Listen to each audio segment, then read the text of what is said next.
Hello, everyone. Welcome back to another episode of Vegan Proteins Muscles by Brussels Radio.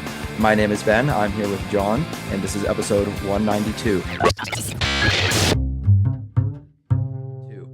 Okay, everyone, welcome back to the podcast. Danny and Giacomo may have made a grave mistake in letting me take over the podcast solo here, so we'll see how long this lasts. But I'm here with my good friend John, and today we are going to be talking all about you, John, which I think maybe is a little bit of a change of pace. Usually, on your podcast with Brooke, you're doing the interviewing, you're asking the questions, and I know you do get invited on podcasts every now and then. But today is really going to be talking about your personal bodybuilding journey, and then kind of segueing that into I guess a kind of a candid and casual conversation about natural versus enhanced bodybuilding. Because I think, especially in the vegan space, for some reason, this is a very hot topic that people have a lot of strong opinions on. I know we're both active over on the r/vegan fitness subreddit, and that in particular I think is kind of a spicy one that we'll get into in just a little bit here, but I first wanted to kind of open up the conversation because I'm not sure if you have been on the Vegan Proteins podcast before. I'm sure that some of our listeners will be familiar with you. And I know that we have had cross paths, obviously, with you and Danny and Giacomo at various events and such. But I wanted to kind of open up the floor to you and let you give kind of an elevator pitch, so to speak, for yourself. So without further ado, John Thomas, aka the Bodybuilding Vegan, can you tell our audience a little bit about yourself, what you do, and we'll go from there. Yeah, dude. Thanks for having me on. Danny, Giacomo, sucks for y'all. We're just gonna hang out, have a good time. Now that I was excited to see them, but when I heard it was just you, I'm like, I might get to hang out with my buddy for a little bit. So, thank you for mentioning at the end there, the Bodybuilding Vegan, because nobody knows who John Thomas is. That's my birth name given to me by my parents. It's actually like genius in a sense. Like, I don't think they knew about the internet when I was born. I don't think it was around, but you Google John Thomas, you're not going to find me. You Google the Bodybuilding Vegan, I'll be right there. Basically, yeah, like what we're going to get into, I guess you're going to interview me, which is not new for me. It's just not what I've been doing lately. And then, we're going to talk about drugs, all things about drugs. Everybody loves drugs, right? Even the natural guys. No, just kidding. Some of them, there's... and the whole controversy behind, can you be a vegan and use performance enhancing drugs because so-and-so said such and such. If you go on Reddit, you're going to get turned around a lot of times. Yeah, I don't remember. There was an initial question or something, but I am John Thomas, the Bodybuilding Vegan. If you guys haven't heard of me, that's totally okay. I don't really identify, even though I think I fall under the category of influencer. It doesn't really go to my head. Like, I still get shocked when people say they know me in public, and I'm like, oh yeah, you found my handle on the back of my shirt, and they're like, no, like I followed you for years, and it's like, whoa, like that's kind of crazy. I didn't even know that this was a thing. So backstory on me, I think I like to go with the quote, we are all born vegan. Someone just teaches us not to be. I don't think any of us inherently love violence. I think even violent people, if we can trace it back to their childhood or their developmental stages, it was probably some sort of coping mechanism. They had to fight to survive, or to find ways to elevate themselves in the society and the place that they were put in. So I think I want to believe that humans in general are instilled with kindness first and then everything else second. So I mean, I remember being 4 and being very upset that my dad was going to kill a fish so we could eat fish. I think that was the first time that I realized the fish in the sea were the same thing as the fish on the plate. At 10 years old, that's when I became vegetarian. I had a friend that tried to guilt trip me into not eating hamburgers so that I didn't kill cows, and her logic checked out, so I decided to try that. And about 13 years old, I read a PETA magazine that said vegetarians is not enough, and me being an argumentative, debating person, went into this magazine ready to debate it, and it won that debate. And I realized that you still, if you're a vegetarian, are contributing to the deaths of animals, simply because as soon as cows stop making milk, as soon as chickens stop laying eggs, or if you're a male version of those species, you're probably just killed a lot earlier on, you're still going to die in a horrible way. And so I want to move away from all that. So I tried being vegan for a week, and now it's going on 19 years. So that's kind of the vegan story. Bodybuilding story, I've always been interested in sports in some capacity, kind of in pushing myself. I wrestled at 14 going on 15 15. And then at 15, when the season ended, we did a little bit of weightlifting and I never went back to wrestling. I just fell in love with lifting weights. I didn't really know where I wanted to go with it. I just knew I wanted to do it and get bigger and be stronger. So I started working out twice a day, 6 days a week, riding my bike to the gym because I was 15, can't have a car. Made absolutely zero gains, but I spent so much time in the gym that I started to accrue knowledge and also started to hear that you can't be a vegan bodybuilder. Everybody, including the big bodybuilders at the gym, said it's just not possible. It's impossible. You can't do it. So I don't think I set out to do what I've done. I think I just set out just to lift and enjoy it and see what I could do, see how far it could go as a vegan. And then I started to realize working with competitors, competing myself, that I just think nobody's done it. Not that it can't be done at very, very high levels in the sport, just no one's tried or no one has had the genetics, because let's be real here. A lot of people don't want to talk about this. A lot of people that haven't achieved anything say they haven't achieved it because of genetics, but a lot of mid-level competitors won't break out of that simply because genetics are such a big part of this sport. If I'm moving around on the camera, I am multitasking, I am stretching. I really need to do my lower body mobility and I always push it off. So doing that right now, if anybody's watching, if you're listening, you won't see it, but I'm doing it. The thing is, I became the bodybuilding vegan. I didn't become the next Shaq. I'm not, I mean, I'm like 6 foot even, maybe 5 foot 11 and 3/4, but I'm going with 6 foot. We're going to round up there, but I'm not going to be in the NBA.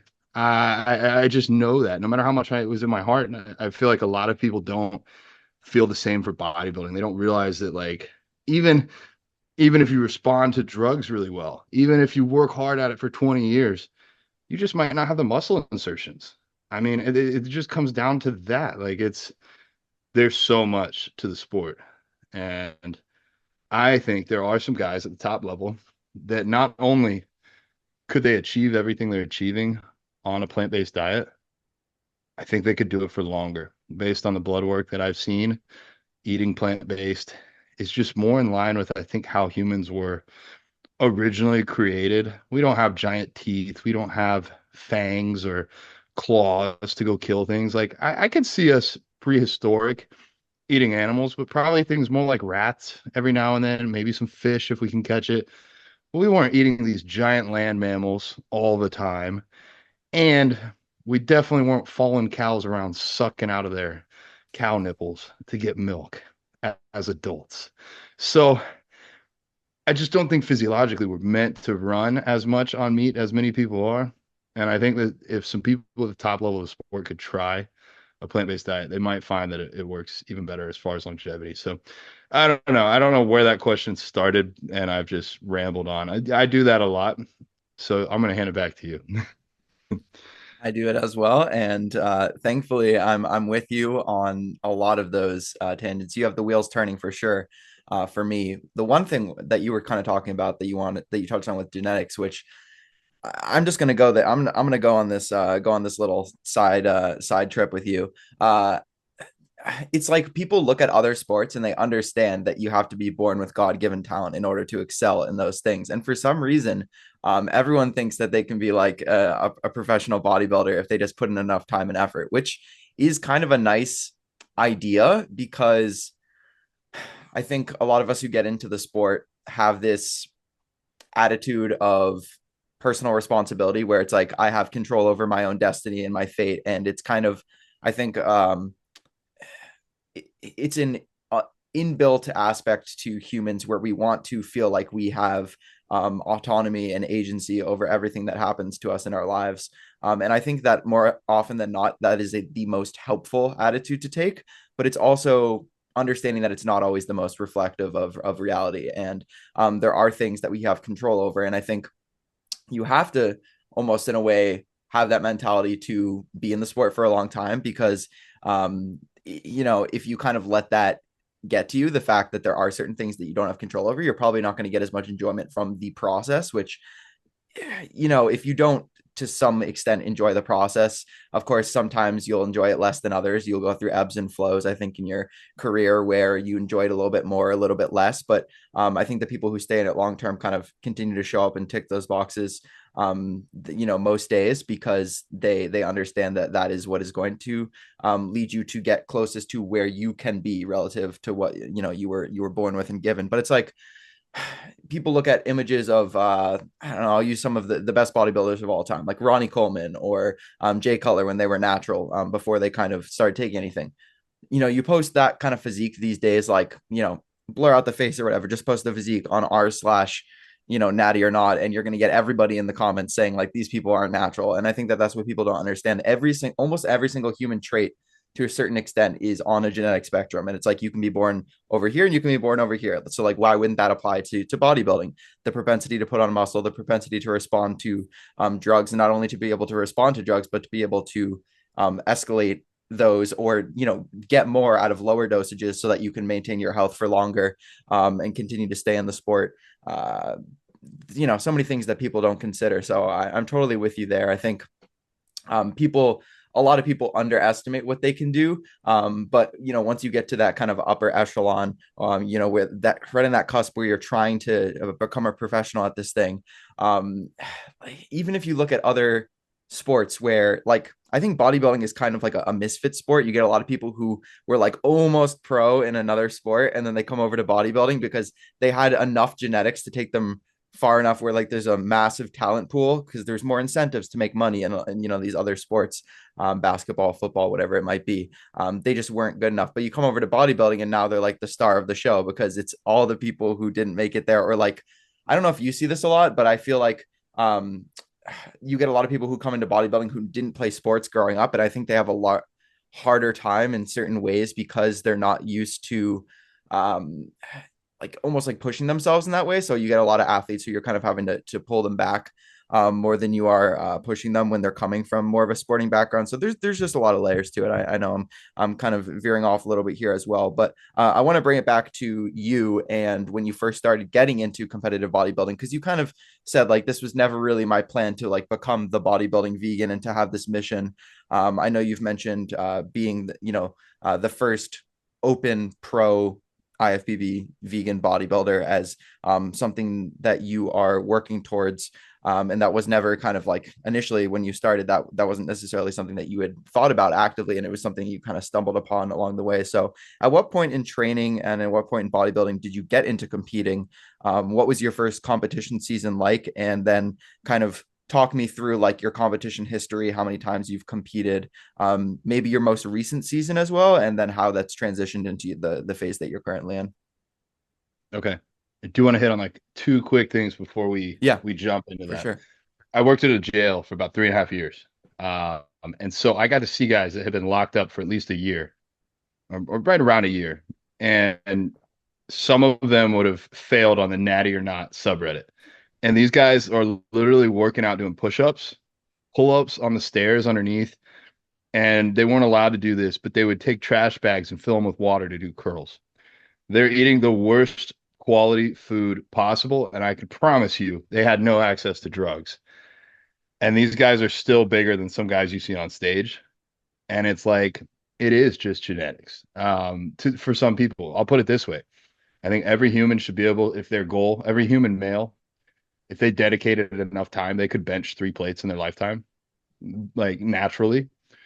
I'll also say this. I have some friends that are pros and they benched 3 plates the first time they walked into a gym. Your first day at 16 going with a cousin and hit 3 plates. There's just different levels. So I guess that's what I wanted to throw out there, back to like how wildly it can vary. So for me, yeah, I felt 15. I started lifting weights. I got to my biggest and strongest around 20 years old. I got up to about 200 pounds. I could hit 405 to depth on squats for a few reps. I'm pretty sure I could bench 315 for one or like 275 for five, somewhere in that range. And I saw that there was a bodybuilding show coming up like 8 months away. And I emailed the promoter and I was like, would I be able to do this show? And he's like, yeah, you just pay and register here. And I was like, oh my God, he's going to let me do the show. Maybe I'll try it. I didn't realize anybody, as long as you pay and register, as long as you have money, you can do a show. So I started self-coaching for that, prep for that. Absolutely destroyed myself. Got down to like 155 pounds from 200 pounds. I remember logging like 225 for 8 on bench, coming from 275 for 5 or more. Like, lost almost everything to do that show, just because I didn't have a coach. I had no clue what I was doing. And at that time, I was like 21. So this was back in 2014. I got off stage. I binged after the show. I looked way better. I didn't place the way I wanted, and found out, hey, I just had not carved up or filled out properly. So I jumped in another show, and I won at the novice category at that show. And then I hung it up for, I didn't even think about competing again until 2019. So 2014 to 2019, I was like, I'm lifting the whole time, but I didn't want to compete. 2019, I had decided I was going to hire a coach this time and give it 2 years. I did that. I got on stage in 2021 at 2 different shows. After the second show, I realized I needed a new coach based on what other athletes were bringing to the stage. I found my current coach, Justin Jacoby, who's a very top level IFBB prep coach.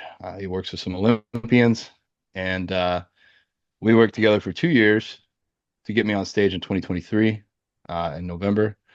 I did one show. I did not place where I wanted, just not big enough still after all this time. And we're still working towards that pro card. That is the goal. The goal I had set out in 2021 was to try and turn pro eventually. I thought 2 years was plenty of time. Turns out it's probably like more to a 4 to 5 year investment. So we're thinking 2025, 2026 would be maybe reasonable if I stay on this current trajectory. And my whole goal for that was I want to play a hand in the first vegan men's open pro in the IFBB, whether that's me or someone else. And because I thought that would drive impact. I thought that would legitimize vegan bodybuilding. We've never seen it done before. And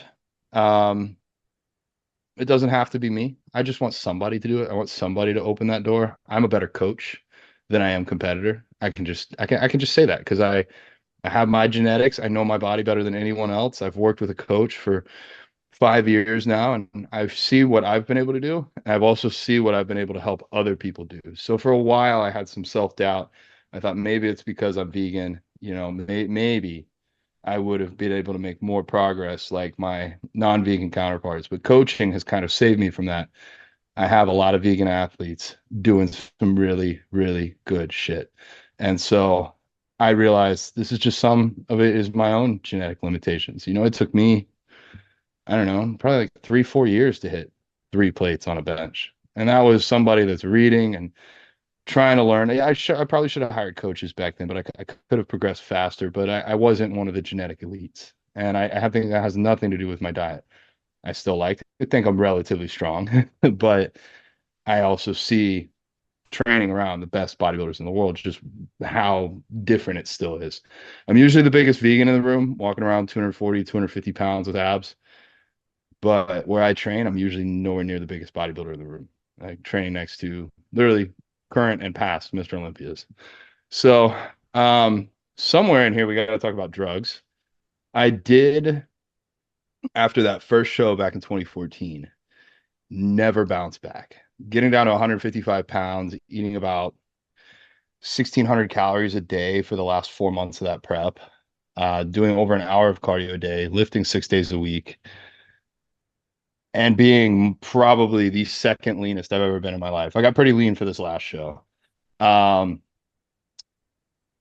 definitely caused myself some hormonal issues, and I tried to stick it out for about a year, really honing in on sleep, on diet, pulling back a little bit on training, pulling back on cardio.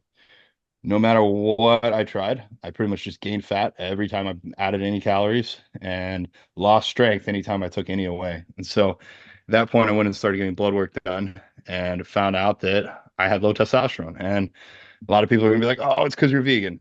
And I hear you. And I had already been vegan for 13 to 20 years, 8 years, 7 years, hitting those 4 plate squats for reps at 20 years old. And all of that was vegan and natural. And the only thing that makes sense to me is that I really, really rolled the dice, didn't get a coach, and fucked up my hormones, and did that during competing because it was directly around that time. And so for those of you wondering, that was when my non-natural bodybuilding vegan journey changed. I was very distraught because I knew originally that I think the original goal was to be one of the best vegan bodybuilders in the world in the natural organization. Basically try and be another Robert Cheek. That was where I wanted to end up.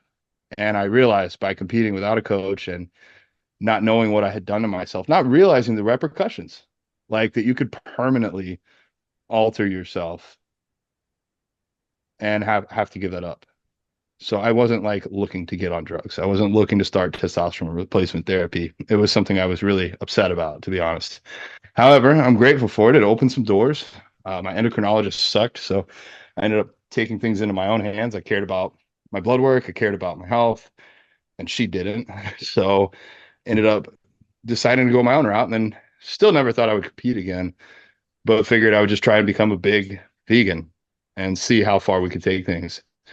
And so, yes, for those of you curious, I am not natural. And that is a very controversial topic for a lot of vegan people out there. But my goal with this isn't to say, hey, look at me, turn vegan and you'll look like me. My goal is to say, hey, look, you can go into any sport. You can be a bodybuilder. If you want to be at the top of the level and the top of the game, being vegan won't hold you back from that. So hopefully that clears things up for some people. I've been a pretty big open book on this the last couple of years. When I first was going this route, I was afraid of being bullied and judged, the same as I was afraid of that when I first went vegan. So I didn't really openly talk about it. But now I want to be an open book and even promote harm reduction. A lot of people don't get blood work done. They don't check their blood pressure. They don't take certain supplements to help with heart health and lipid health and things along those lines, kidney health. And so I try to be a very big proponent of that and a safe space. I have a lot of people on Instagram reach out and be like, hey, I'm doing this, or hey, my coach wants me to do this. What do you think? And it's nice to be able to offer people a second opinion and a safe place to talk about a rather taboo subject. Wow, that was very insightful, and I have so many directions my brain wants to go with this, but I'm gonna start kind of on the last point that you said there. I think it's really important for there to be vegans in all spaces doing all things to normalize the idea and to break down the stereotypes of what a vegan is or what a vegan looks like, because veganism at its core is about harm reduction to all living beings that we share this earth with. And not having as many stereotypes around veganism. Sure, a lot of people adopt a plant-based diet or a vegan diet for health reasons, for environmental reasons, whatever it may be, and we welcome that as well. But having people, like, there are going to be people who use steroids who aren't vegan and people who use steroids who are vegan. And like you said, I think it's like, why wouldn't we want there to be harm reduction strategies in place for those people who are going to make those choices regardless? Like they're going to make those choices, so why not help them instead of projecting things that how we feel about certain things onto those people and perhaps leading them to make decisions that are not as alignment with their health. Like if you truly care about people's health, then you should try to like support them in their decisions, because we all, like, at the end of the day, we all have autonomy. We all, as long as you're not breaking the law and you're doing harm to other people, we can, have autonomy over our bodies and choose to do what we want with them. So why wouldn't you want people to be able to do that in a less harmful way if possible? And that means providing education around it, which is something that you're doing, providing support through mentorship, through coaching,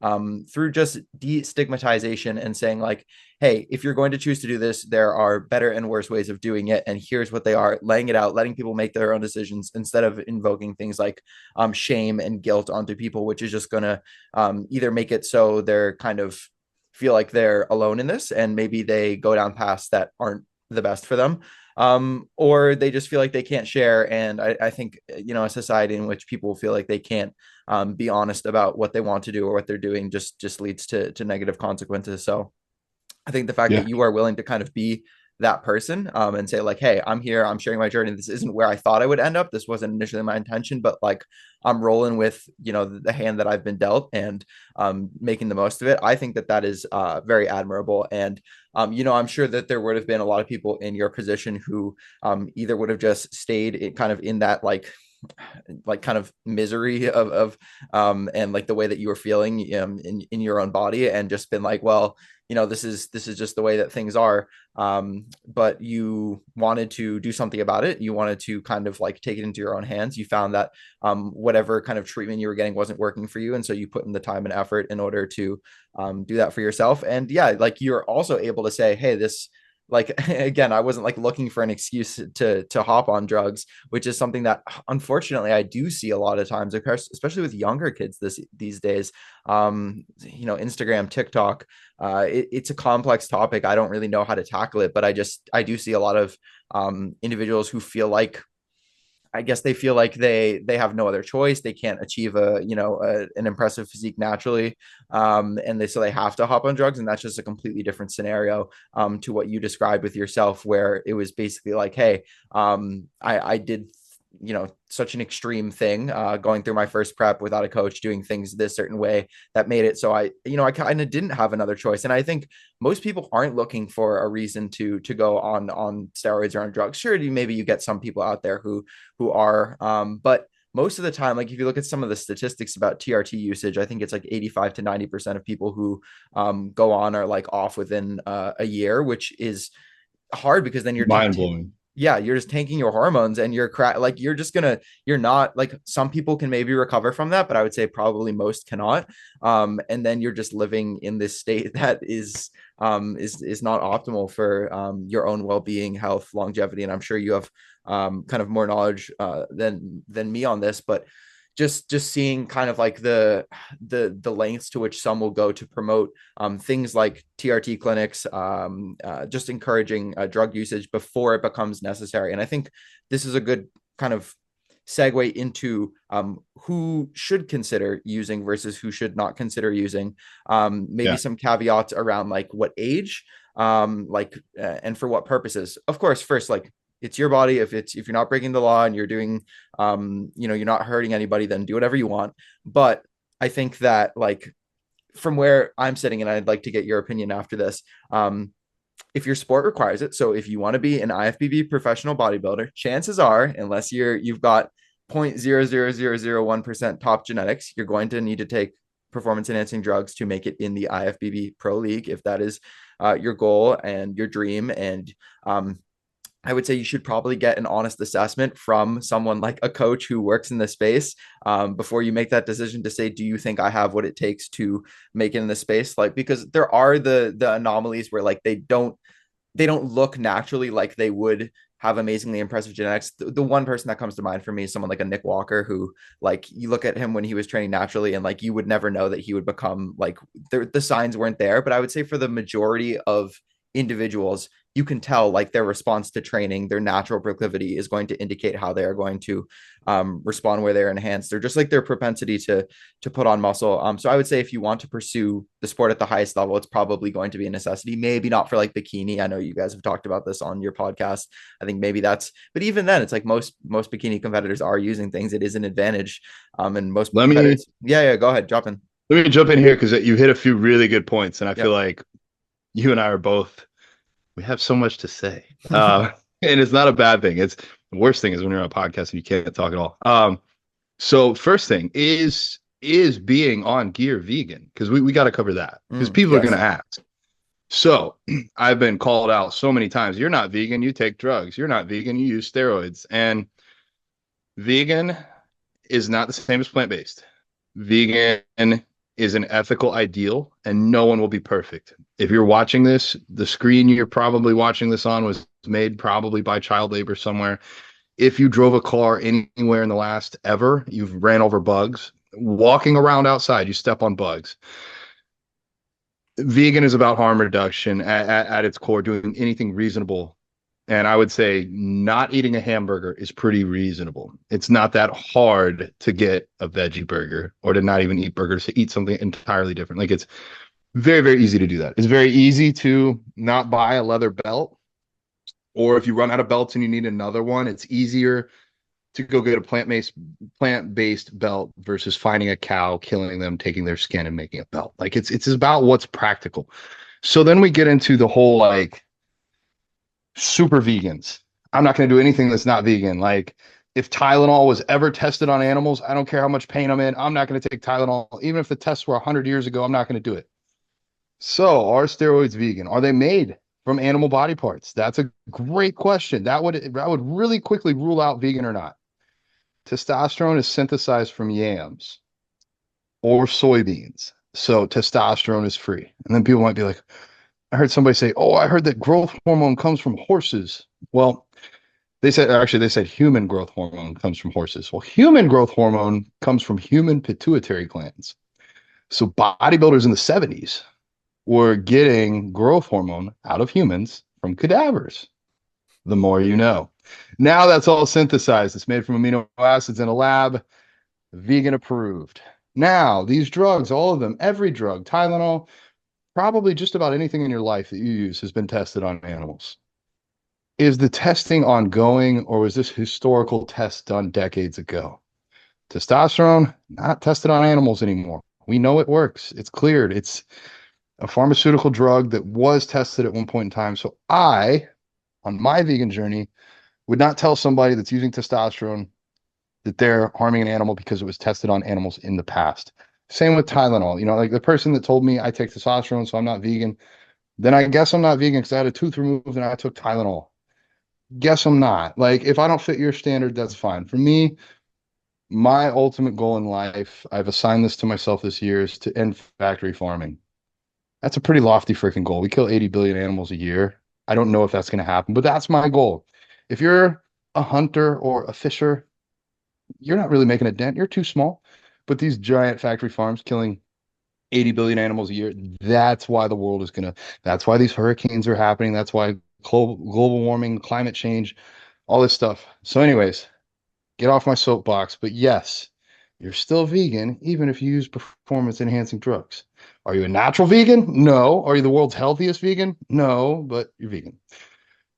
Then I just wanted to hit on, like, there are those people that are the moral superior people that are like, hey, you're not natural. That's wrong. That's bad. That's illegal. Well, it's illegal to go eat a hamburger. It's legal to go shoot your own cow whenever you feel like it. It's illegal to use drugs that don't hurt anyone other than your own health.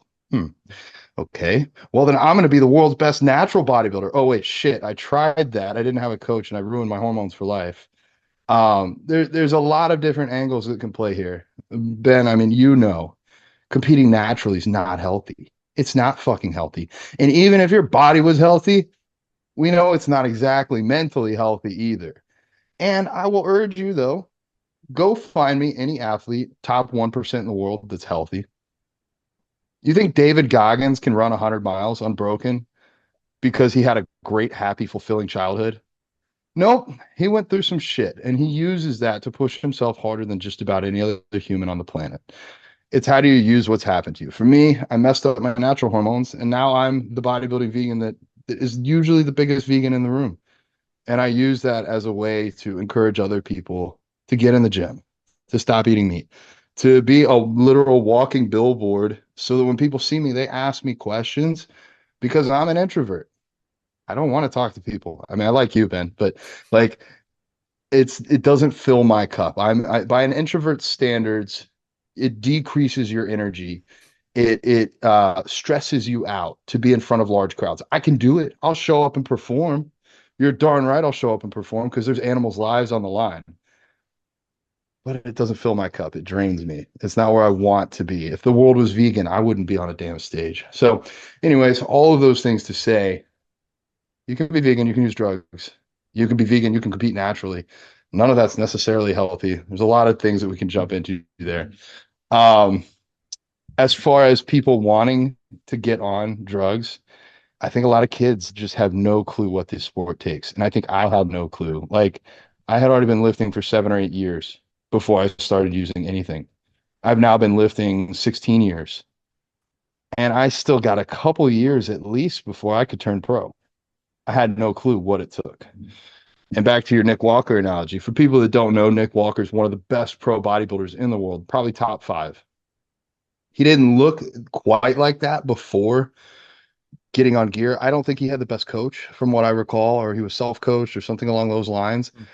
However, part of the genetics, you'll see it. You'll see guys that look great naturally go on gear and not a whole lot changes. And you'll see guys like maybe more like Nick that had not really realized their potential, and then everything changes once they go on gear. So a lot of this is genetics. And like you said, everyone in the IFBB at the top level is on drugs, including the bikini girls. I promise you, for every single one of them. And even Ronnie Coleman, arguably the best genetics of all time, right? Like probably arguably best genetics of all time. He got far naturally. I talked to his trainer, and this was off camera, and I think it's okay to share, but he was adamantly against using needles. He was scared of them. And so supposedly his first Olympia, he got 16th place as a natural bodybuilder. Maybe, maybe. But next year, I believe he took first. And something happened in that year. So if you're able to place that far as a natural, then yeah, maybe that would be something to consider for your career. But if you've been in the gym 2 years, 3 years, 4 years, and you haven't been locked in on a meal plan, locked in on sleeping 8 hours or more a night, locked in and with a coach probably to help make you make the progress you need to make, then gear's not that magic fix. It's just a band-aid that's eventually going to get ripped off. You're going to realize there were other fundamentals that needed to be fixed. So I think that was all to get caught up because you had asked me a question. Oh, when, or I will pause. Is there any rebuttal or anything that you want to say before I get into when people should make that decision? No, I don't think so. I'll just add some kind of quick points in there into what you touched on.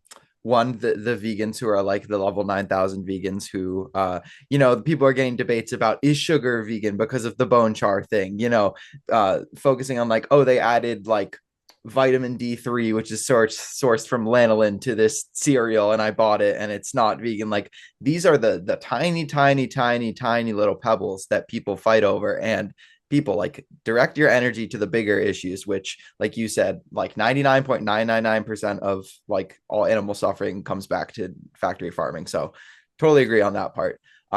Second, when we talk about what is healthy, healthy is such a broad term, right? Like, so when people say like this is healthy, this is not healthy, how do you define healthy? Which is why I think generally I prefer just getting into the specifics. Or what are we talking about? Are we talking about hormones? Are we talking about certain like tissue functions, heart, liver, kidneys, etc.? Are we talking about and I think we'll get into I want to save this for a little bit, talking about some of the differences, maybe competing and like pros and cons of doing it naturally, doing it enhanced, what different specific side effects could you expect to experience.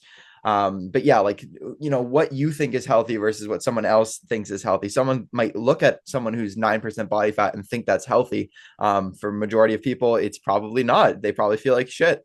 And then like somebody might look at someone who's 20% body fat and be like, oh, that's so unhealthy. And maybe for them, like actually their blood work and everything, like they're doing great. So what someone defines as healthy often gets conflated with like what we aesthetically find pleasing as well. And just people, there's just no objective definition for healthy. Sure, we can come up with some, but those were kind of two things that I wanted to touch on before we get into when and who should maybe consider using, when does that come into the conversation? Yeah. So I would never advocate anyone begin any type of drug protocol without having their blood work done first. You don't know. You don't know if your testosterone is low if you haven't had blood work done. You can't just know.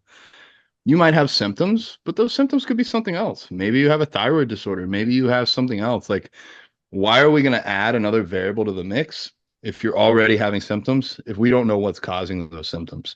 And then we want to find out what's causing your testosterone to be low. Like that would be the next thing. Are you not sleeping? Are you doing shift work? Are you drinking a 6-pack with your buddies most nights of the week? All these things can decrease testosterone, and maybe you don't need to go on any drugs to have your testosterone get back brought up into the normal range. As far as an age guidance would be considered, so I'll talk strictly just for health, not for bodybuilding, like just for health purposes. I would argue anything under 25 is not where I would want to see somebody begin TRT. Well, really, I guess it does just come back to blood work. If you're 21, like I was 22, because I had competed and I had fucked myself up, by 23 is when I started getting blood work done and had multiple repeated tests showing that I was clinically deficient. It made sense to go ahead and do it. Like, wait another 2 years of feeling like shit and like symptoms, not able to make any progress in the gym. Of course, I list that as number one, but like number two, I wasn't having boners. I didn't want to have sex. I was not interested in dating or anything. Like, I was a shell of a human.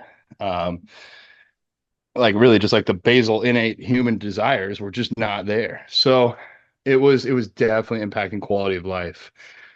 So all of those are like prerequisites, I would say, like at least the blood work coming back. And then if the blood work does come back low, like if you, maybe not you, Ben, well, maybe you, I don't know. If somebody was a new client, they signed up and we got it done and test is low. Okay, good to know. This is our baseline. Let's do everything we can to improve this. Here's your new meal plan. Here's your sleep. Here's your training. Oh yeah, you've been doing 2 hours of cardio every day for the last year. Yeah, we're going to drop that down. We're going to get cortisol a little bit lower and see over the next 3 months, can we make any improvement? If they follow the plan to a T and there is no improvement, then that's probably a real time to sit down and have the discussion. Are you ready to get on TRT for life? Are you ready to inject yourself with a needle at least once a week until the day you die? And if they say, yeah, that sounds better than not having boners and never making gains again, then I say, well, let's do it. Like let's try to get a doctor to sign off on it. I don't believe legal means right. I will stick by that. Oh, we've outlawed abortion again in this country. I don't think that means that's right. Legality and morality are like a Venn diagram that sometimes intersect. Same with eating animals. But then I'm gonna throw a curveball. Ladies, yes, ladies too. Testosterone is often considered a male hormone. It's a human hormone, a little bit higher concentrations in men, but still vitally important for women. So HRT for women is becoming a much, much more popular thing now. People are starting to realize that women need testosterone too. So same thing. If their levels are coming back clinically deficient, they have locked in and eaten on a meal plan, done everything they can to be healthy there. They're doing the right things with training and sleep, and they're still coming back low.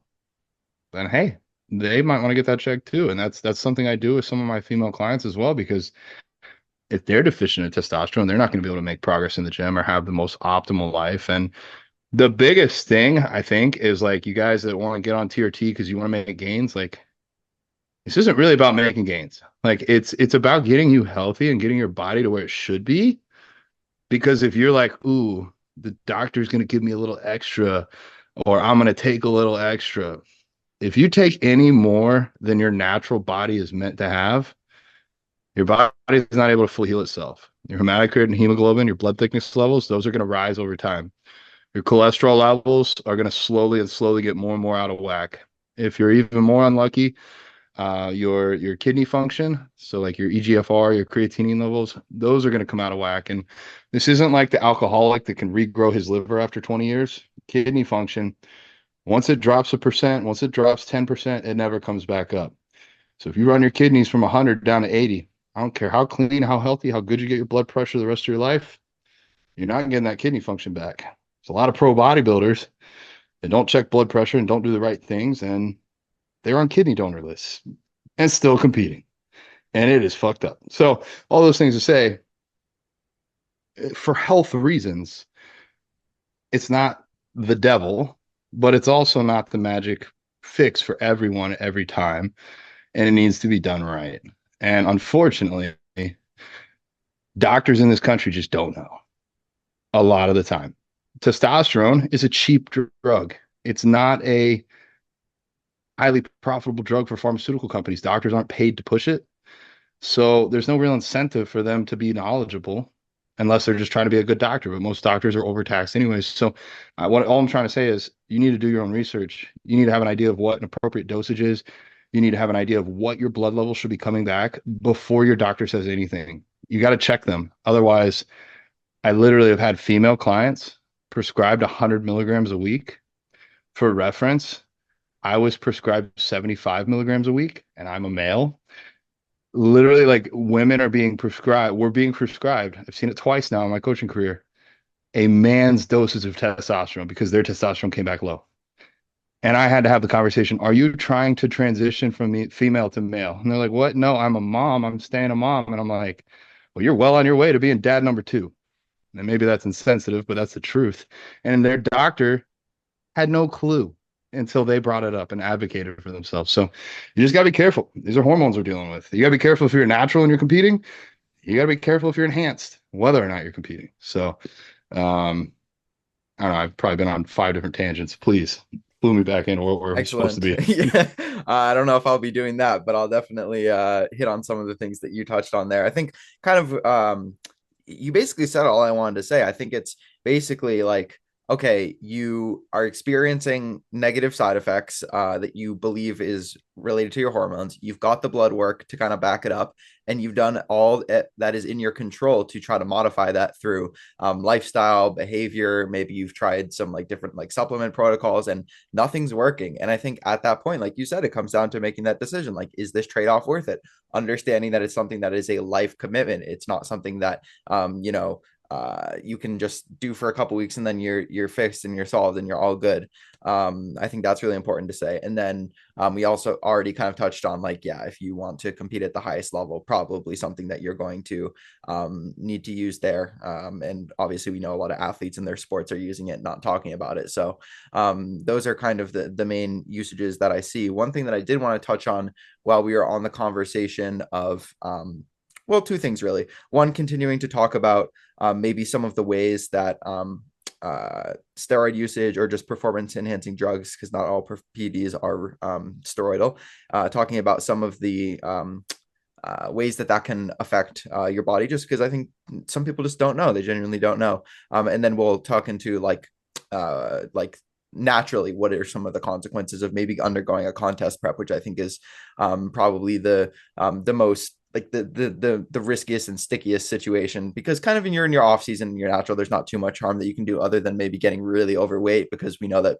just being a larger human is not good, regardless of whether you are enhanced or you're natural. Like just being a bigger human, yeah, for lots of reasons, body fat dependent or not. I think there's research on this, like just larger people tend to live less long, like smaller people are living longer lives. Anecdotally, how many Yep. 100-year-olds have you seen that are over 6 feet tall or over 200 pounds? Yeah. Yeah, none. To me, at least. I can't think of one. Like all my grandparents, like that got into their 80s and 90s, they weren't that big. They Yeah. really just weren't. Yeah. But yeah, let's dive into that. So if you're enhanced and you're a man, what are some side effects you have to look out for? As far as health is concerned, your blood can get thicker, which can lead to heart attack, strokes. Your body weight's probably going to go up, which can lead to an earlier death. Other health concerns, blood pressure can go higher, which will eventually hurt kidneys. Most of those are somewhat mitigatable, other than the size. What else? Neurodegenerative aspects, especially with some of the harder drugs like Trenbolone, like kind of like an internet meme drug, but it's real and it works. It has been tied to Alzheimer's and early onset of such. So from brain health, there's just a lot. Short term, if your hormones are imbalanced, you'll get acne. Usually, acne is actually caused not by being low or by being high, but by fluctuations. So if you're only injecting once a week, or if you're going up on a dose or down on a dose, you're more likely to get acne. Hair loss in certain places, hair growth in certain places. That's mostly it for men. Again, when you're taking androgenics, so like masculinizing compounds, they will convert for the most part into estrogen. So if your estrogen's not monitored, you can start to develop breast tissue called gynecomastia. So there's definitely a lot to know and understand before you begin down this journey. And if you don't fully have a grasp of it yourself, you should get a good coach that has some kind of a clue of what they're talking about.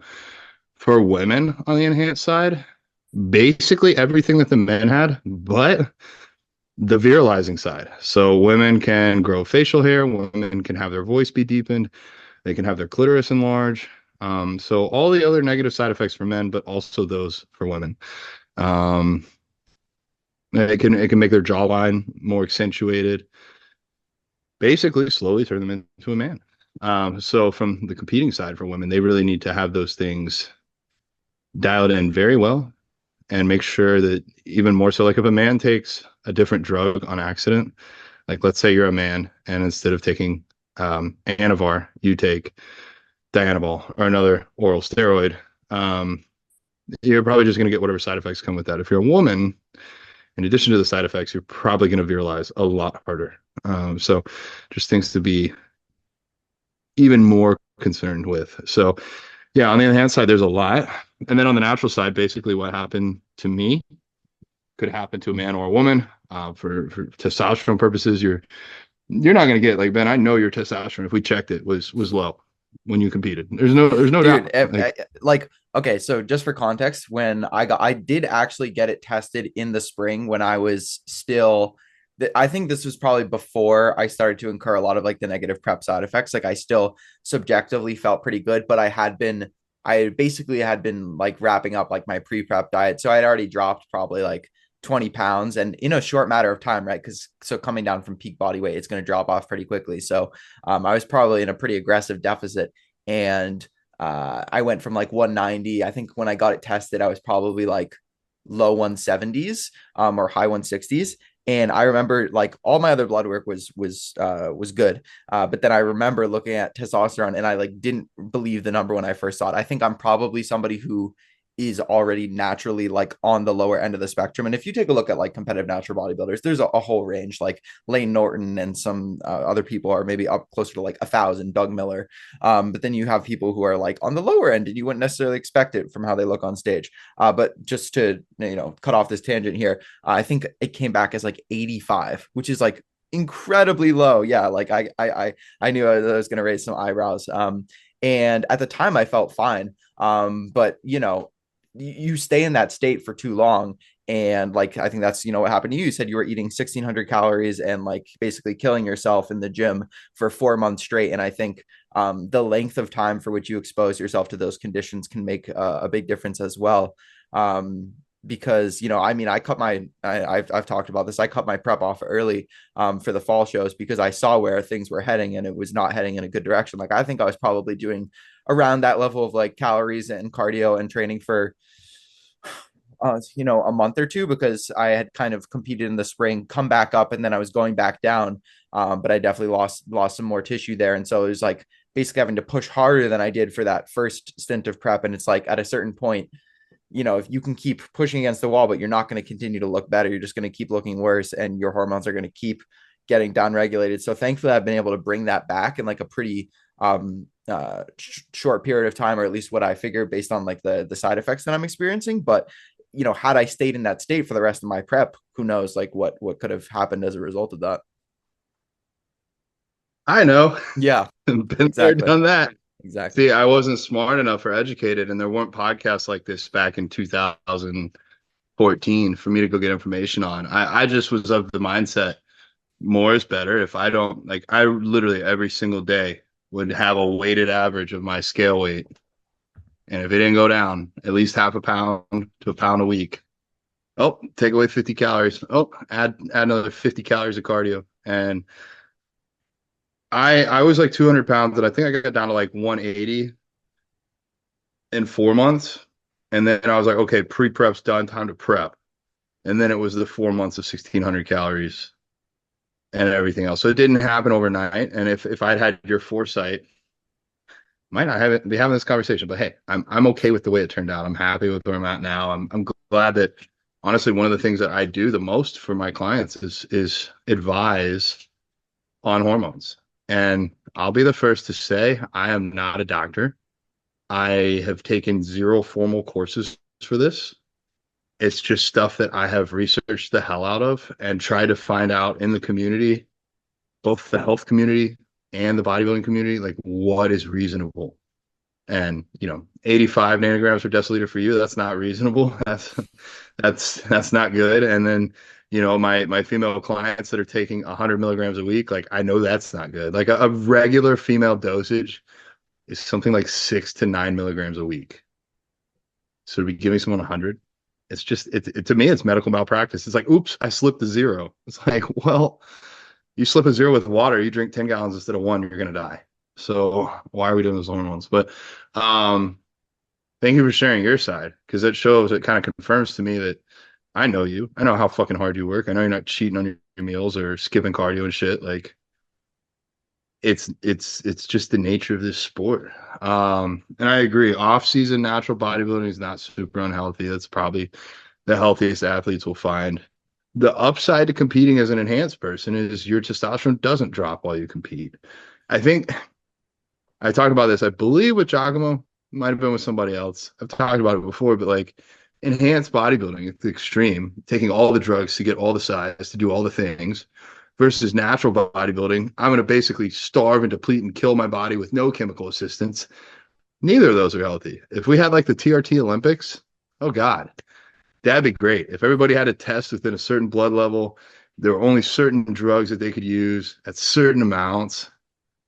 It'd be the best of both worlds. It'd still be less healthy than just being a fit, active vegan, but it wouldn't be nearly as bad as the current hands that were dealt. I don't think natural or enhanced bodybuilding. If somebody wants to work with me and I ask them, is health important to you? And they're like, oh yeah, I have to be as healthy as possible. I'm like, well, then we just can't compete. Like you have to understand you are sacrificing some health to compete.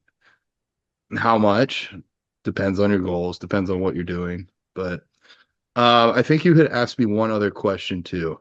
I think we are going to talk about I guess the dangers of enhanced competing versus natural. So yeah, natural is basically what happened to me. For the ladies, every single one except for one of my female competitors have lost their periods during prep. I mean, when I think about this, at least biologically, humans as a species, when I look at other animals, we typically allow our species to continue through procreation, through having sex, through having babies during times when things are healthy. Makes sense. For a lot of animals, that's in the spring when they can go find food. For humans, we have our period when we're healthy. Just because you're, I don't know, women, it's a little different. 10% body fat ripped out of your mind on stage and you look great doesn't mean you're healthy. And by the lack of a period, that's your body telling you, like, hey, we can't bring a baby into the world right now because we're not healthy enough to do it. So it's just another aspect of the sport that naturals face. And so whether you're natural and vegan or not, it's still not the pinnacle of health. And maybe that's not what people want to hear, but I wish podcasts like this had been out prior to my first journey to the stage. I was so stubborn, I might have still stuck it all out. But maybe if I had heard this full story, I would have hired a coach that would have helped reel me in. Or I would have been as smart as Ben and pull myself out. There's no shame in that. Honestly, it takes a bigger person to take a step back than to be me and just be like, I'm too good to take a step back. I work too hard to take a step back. I'll outwork this. Sometimes outworking things is regrouping and having a smarter approach. So I don't know where we go from there, but that's my reply to your reply. Yeah, no, that was all great. I think I have a couple of follow-up slash topics that I wanted to get into that we touched on a little bit earlier. One would be so females starting into the enhanced realm and potentially not being fully educated on what that means. I've seen this with coaches where they get somebody who I don't know how common you've seen this, but like maybe they are a trainer in a gym and they notice somebody who looks like they have the genetics. Maybe that's because of structure and muscularity to compete. And so they approach them and say, hey, I think you would do really well in competing. I have a team of athletes here. You should join my team. I'll coach you. And then they get into bodybuilding without really knowing what is in store for them. And maybe like they get told to take 5 or 10 milligrams of Anavar and like, something else. And then before they know it, they've kind of like gone down this enhanced route without even knowing that that was something that they were really like signing up for. And then that is, I mean, there's a spectrum, right, between like how like virilizing certain compounds are, but then you have like coaches maybe who are your thoughts on coaches, maybe like how often do you see it where you have coaches who are maybe introducing or suggesting kind of going down that route before maybe it's warranted, or without explaining all the consequences and side effects of what that entails. And I had a follow-up question from there, but we'll start with that. Yeah, let's start with that. And I got to give you about like a hard 10-minute stop here Okay, from me. sounds good. So I don't know how often that happens. Mm. More than it should is the correct answer. It should never happen. Me as a coach, when somebody comes to me and says that they want to compete, I always ask them why. If they've been bullied their whole life and this is their chance to get on stage and prove they're worth something, or their dad died and they told their dad they were going to do another show for him, like if you got a really fucking good reason, I'll walk you through it. But I don't really want to. I don't really want people to compete. I just know some people are, and I want to hold their hands as best I can and give them the right advice and the right guidance so that two things happen. One, they do the least amount of harm to themselves, and two, they get the most out of it. Because there's some shitty coaches out there that just care about the paycheck. They just care about putting bodies on stage to say, hey, I put 30 bodies on stage this year. No mention of the quality, but they just want to put them on there. And if somebody approaches you and says, you should compete, you should join my team, oh my gosh, that seems so predatory. Now, if there's an experienced competitor, if Nick Walker puts up that, hey, I'm thinking about going vegan and I want to compete, okay, I might talk to Nick. That's really boasting. Like, I don't know if I'm qualified for that, but you know what I mean? Like that's one time, but I would never go approach a woman or a man at the gym, say, oh, wow, look at your genetics, dude. How long have you been working out? Oh, only 2 years? Damn, come over to my team, man. Like, we got 5 competitors here. I'm the local dude. I'm the big dog in town. I've run this crunch little gym. I'm going to get you right. Yeah. We could put you on stage. Yeah, I know you've never done a posing session. You've never been to a show. You've never followed a meal plan or a training plan or a diet plan or a cardio or anything. But yeah, we can throw you some drugs and get you on stage. I'm not sure that's exactly how the conversation goes, but I think I'm pretty close. What you do is you go in and you find somebody that's looking for community. They're already in the gym. They're looking to improve themselves. You blow some smoke under their ass, and maybe even it's true. Maybe they do have great genetics, but you're the first person that believes in this person, wants to bring them under your wing, and then you give them illegal drugs and maybe or maybe not tell them that they're illegal drugs, regardless of legality, that these are drugs that have permanent life-altering consequences, even if everything goes according to the plan. That part of the reason I coach is because of other bad coaches. That's honestly part of it. I've seen it happen to so many friends. I had a woman that wanted to sign up with me as a natural competitor. I told her, do not work with this other coach. You're 12 weeks out and he's got you on 800 calories a day with 50 minutes of stairs every day and training and all this stuff. I was her in-person trainer. I helped her for that. She comes to me after the show. Hey, I want to do a natural show next year. I said, okay, great. She's like, yeah, but my coach is having me take this clenbuterol. So how much longer do I take it for? Because he stopped talking to me after the show. And I'm like, where'd you get it? Oh, he gave it to me. Okay, did you know that was a drug? You're not allowed to compete as a natural now. You've handed in your natty card to do very poorly at an enhanced show and wreck your hormones and metabolism, and you didn't even know it. And it's like if somebody approaches you in the gym and says you should compete, they don't care about you. I would never tell somebody to compete. People that come to me that I can't talk out of it, those are the ones I put on stage. And they're usually the ones that do well. If I can talk you out of it, you didn't really want to fucking do it anyways. If you hearing that you have to take drugs to get to your goal is something you don't want to do, then you didn't really want to do it. If you come to me and say you'll do anything to look like Ronnie Coleman, anything encompasses a lot. And I can't promise Ronnie Coleman, I don't have those genetics, but yeah, I guess it hit on a sore spot just because I care about the people that this sport just turns out. It's like a meat grinder in a sense, and it's really sad because they do pull you into this community and make you feel like you're a part of something just so they can get a paycheck, and they don't care if they ruin your blood work. And once it gets too confusing, well, you must have done something wrong off the plan. I've had that happen to close friends that I literally watched them like for months on end accidentally pour an extra gram of oats and fish it out and put it back in the container because they can't have that extra gram of oats. And their coach is like, you must be doing something wrong on the plan. You're not following all the things. Oh, but yeah, I put you on SARMs and all this shit and you're a college student. Like, anyways, yeah. Yeah. There's bad coaches out there. Do your freaking homework. Talk to, like, if you guys want to go work with Ben, go find 3 of his clients. Talk to them. Talk to other people in the sport. What is your thought on him? Same with me. Don't just take my word because you heard me on a fucking podcast. Anybody can get behind a camera if you got $50 to borrow a camera for a podcast. Like, go do some research. Talk to current clients. See what their track record is. Ask them, are you going to do my blood work? Coaches will run drugs with clients I get clients coming to me all the time that, hey, this is what I take. I say, okay, where's your blood work? Oh, I've never done that before. How? Who failed you so colossally outside of yourself? I understand this isn't common knowledge to everyone, but if you had a coach prescribing drugs that never did blood work, anyways, that's my soapbox. I don't know if that was all the questions or not. Amen. Happy to hear. Amen. There's you were preaching to the choir there. I just found myself nodding along to everything that you were saying.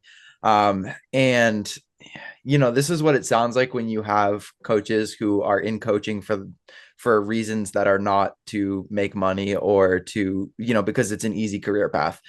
It's not an easy career path. If you want to actually make a living from coaching, it's not easy. You have to give a shit about your clients. You have to put in a lot of time and effort, and it takes energy. Like you were saying, John, like, especially if you're somebody who is more introverted, like yourself, like myself, having the energy to give to our clients, we give a lot, and you have to genuinely care, because if you don't, then the coaching quality is going to suffer and the client experience is going to suffer. And that's how you get all these stories of people coming from coaches who didn't give a shit because they were just in it for the money. So there were so many things that I have written down here that I wanted to touch on. So I think we might just have to at some point get you back on for a part 2 discussion, getting into some of the specifics, training, nutrition, supplementation, kind of some nuances there, natural versus enhanced, and some more of these topics. But thank you so much for your time today, John. I'm wondering if you can just take a couple minutes here to let people know where they can find you, where they can follow you,